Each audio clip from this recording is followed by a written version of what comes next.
Ayan guys, update tayo sa ating mga pabo. Ayan, nag-harvest tayo ng mga papisa natin. May napisa ng 8 piraso. Di bali 12, may iwan pang 4 na hindi napipisa, kinuha na natin. Ngayon, idilalagay na natin dito yan.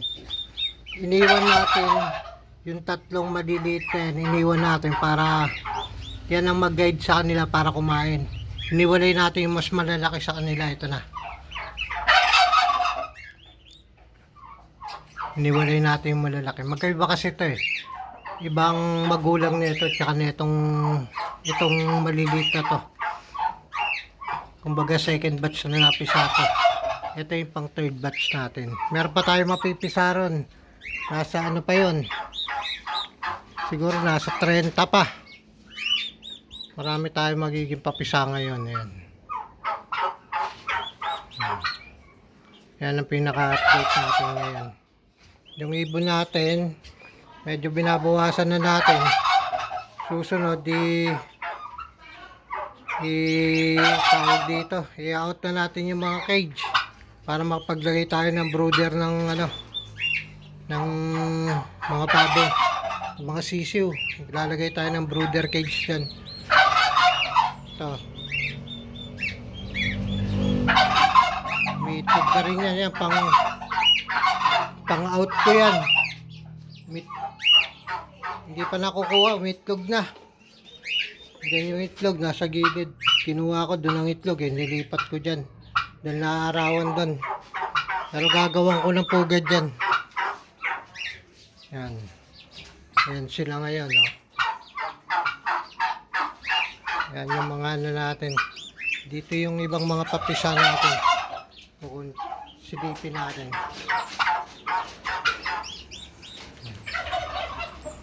Dito, ay yung mga pabo natin. Mga breeder natin. Yung mga babae dyan, nag-iitlogan na. Ngayon dito, may nangitlog dito. Ito, nasa 15 yata, 14 yata yung pipisain nito. Yan.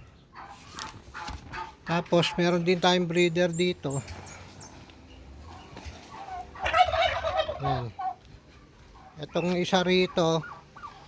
Ayan. Ito nasa 12 yung pipisay niya, nasa 12. Ito di bali magulang ng mga sisiw na kinuha natin. Eh may natitira pang 4. Ito mga 1 linggo pa mahigit bago makapisa to. Tapos meron tayo rito sa gilid. Iniipon natin yung itlog, saka natin pag-iwalayin. Pag nakapisa na lahat yon dito sa loob, dami. Iniipon natin, nasa 20 na yata to. Yan.